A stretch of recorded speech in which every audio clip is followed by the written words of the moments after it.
A história inicia com o chefe dos Jogos da Lula em sua juventude. Ele estava conversando com sua noiva porque era o aniversário dela, mas ele tinha que trabalhar e não podia estar com ela. Enquanto ia para casa, ela teve um pneu furado e, como estava sozinha, precisou chamar um guincho. Mas, de repente, um estranho se aproximou e ofereceu ajuda. Soyun pede para ela dizer não e simplesmente esperar o guincho. Ela obedece e Soyun precisa voltar ao trabalho. Não sem antes se despedir de uma forma bem romântica, mas o tempo passava e o guincho não chegava. O mais estranho era que o carro do senhor não se movia. Quando a garota acende as luzes, o homem a ataca. Ela tenta se defender, mas não consegue fazer nada diante daquele monstro. Depois de abusar dela, ele a leva para seu esconderijo. Ela implora para que ele não a mate, porque está esperando um filho e vai se casar em breve. Mas o monstro não se importa e, de qualquer forma, tira a vida dela.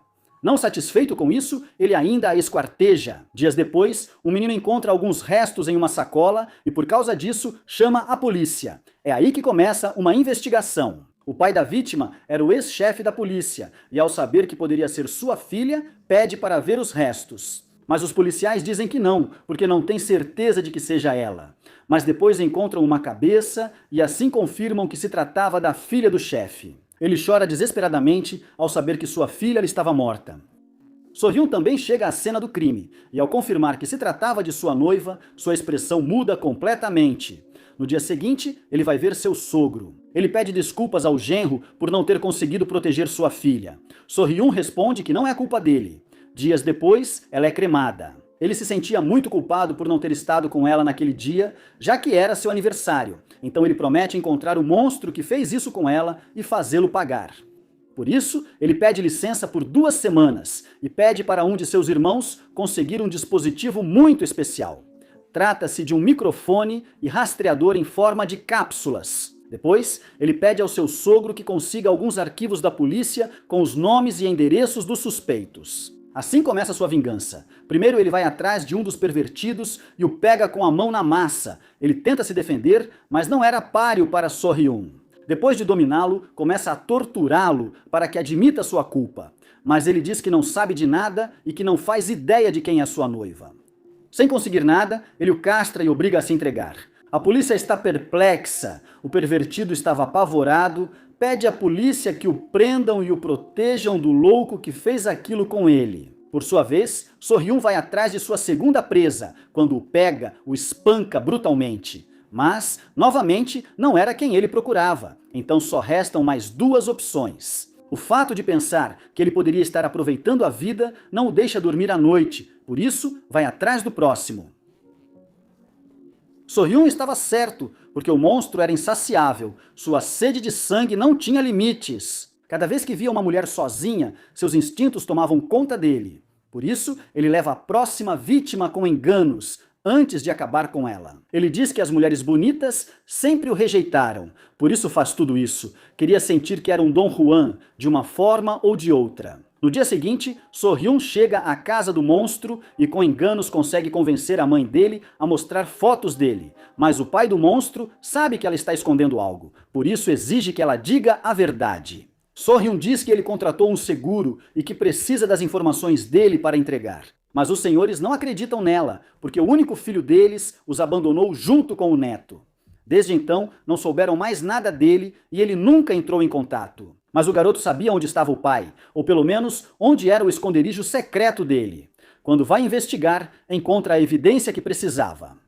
O anel de sua noiva estava no esgoto. É assim que ele confirma que o pai é o monstro que tanto procurava. Acontece que ele era um psicopata funcional. Trabalhava como motorista de um ônibus escolar.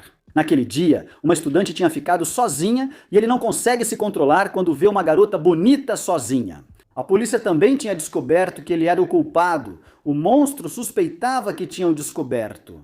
Por isso, ele opta por seguir cometendo crimes horríveis, já que o máximo que poderia ocorrer era ser preso. Enquanto ele estava fazendo o que fazia, ouviu que alguém mais estava em seu esconderijo secreto. Quando ele vai ver, pensa que So-hyun é um policial qualquer e cinicamente diz que vai acabar com a garota e que depois ela pode prendê-lo. Depois o ataca de surpresa, mas o monstro não era páreo para ele. No final, So-hyun consegue dominá-lo quando estava prestes a acabar com ele. Ele para e pensa que a morte seria um prêmio para um monstro como ele.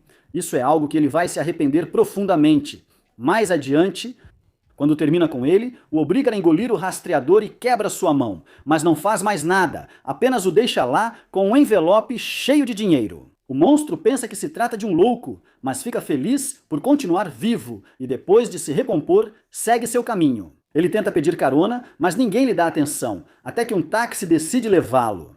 Mas não foi porque eram boas pessoas, e sim porque queriam roubá-lo. Ao descobrir suas intenções, o monstro ri e diz que eles deram azar, porque encontraram alguém. Ele saca sua faca e acaba com a vida dos dois ladrões. So-yun sabe que essas mortes também foram culpa dele, mas, nesse ponto, sua vingança era mais importante. No dia seguinte, o monstro vai a uma clínica. O médico fala com ele como se fosse seu filho, mas o monstro diz que vai matá-lo se voltar a menosprezá-lo. Ainda bem! A enfermeira entra, ela pede para ele ir embora ou chamará a polícia. Por isso, o monstro finge sair. Mas ele só se escondeu na sala de emergência, esperando ela aparecer. A enfermeira se assusta e pede para ele não fazer nada com ela. Mas o monstro fecha a porta e diz que ela é muito bonita. Em seguida, ele pede para ela tirar a roupa para que possam se divertir juntos. Ela, apavorada, pede para ele parar, mas ele não dá ouvidos. Ainda bem que So-yun estava por perto e chega para dar uma boa surra nele. O monstro tenta se defender novamente, mas mais uma vez é derrotado por So-yun. Ele o domina e, como da outra vez, quebrou a mão dele e desta vez corta o tendão do pé. Depois, ele diz para não ser fraco, porque isso é só o começo. De agora em diante, o pesadelo dele só vai piorar. Depois, ele o deixa em um estacionamento, com os ferimentos enfaixados, para aguentar mais um pouco.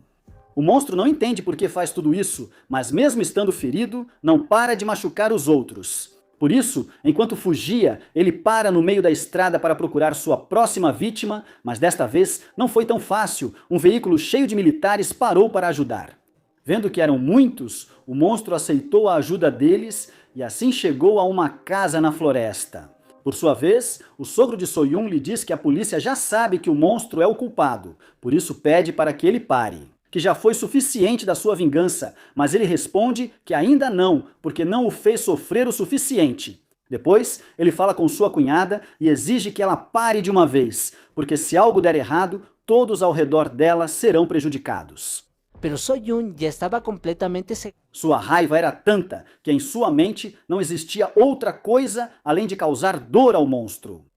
O monstro estava na casa da montanha, com alguns amigos que eram iguais a ele, psicopatas que comiam carne humana, mas, embora fossem psicopatas sem alma, o monstro era o pior entre eles. Porque até mesmo os canibais tinham medo dele.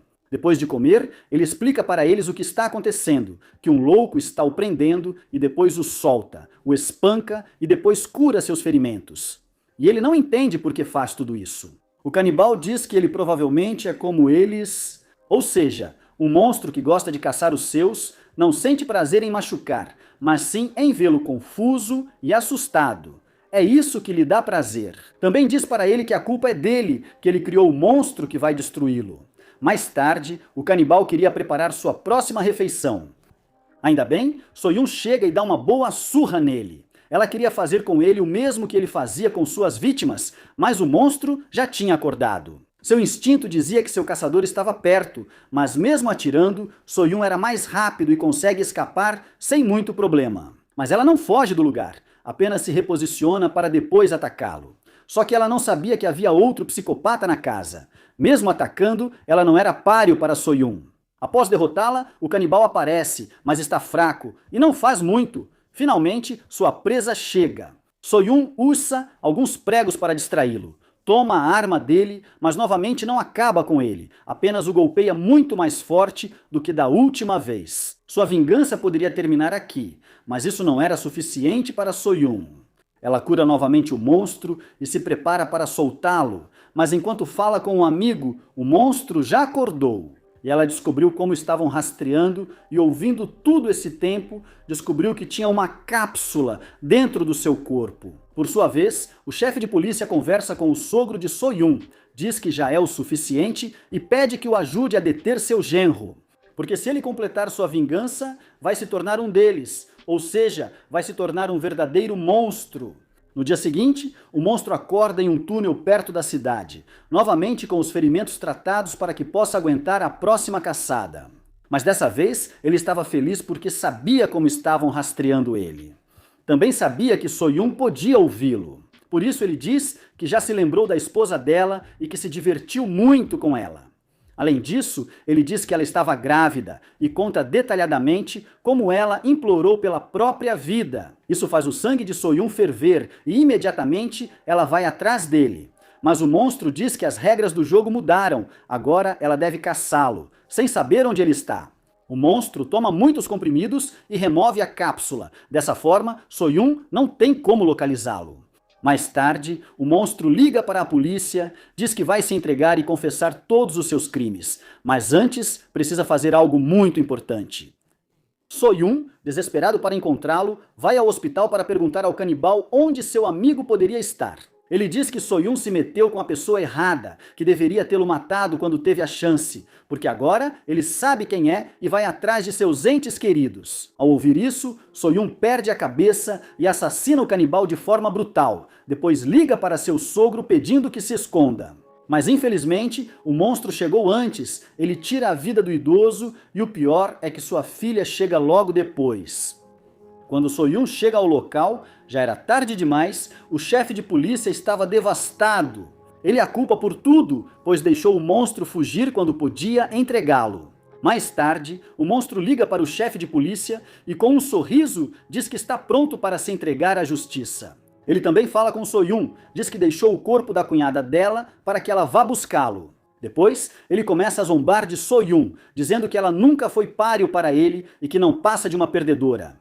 Isso faz com que Soyun perca completamente a cabeça. Agora ele só tinha que fazer uma coisa antes de morrer: cumprir a promessa que fez à sua noiva. Por isso, antes de se entregar, Soyun o sequestra e o leva aos policiais. Depois de horas dirigindo, ela o leva para onde tudo começou, em seu esconderijo secreto, o amarra e diz que tudo acabou. O monstro implora para que ela não o mate e que o entregue à justiça para que ele possa pagar por seus crimes. Mas o monstro estava fingindo. Depois começa a rir e diz que ela nunca vai conseguir vencê-lo, porque criaturas como ele não têm sentimentos e não são capazes de sentir dor.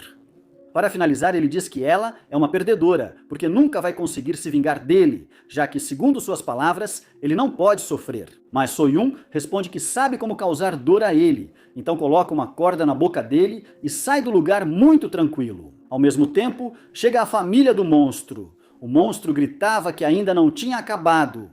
Ao ouvir sua voz, sua mãe começa a procurá-lo.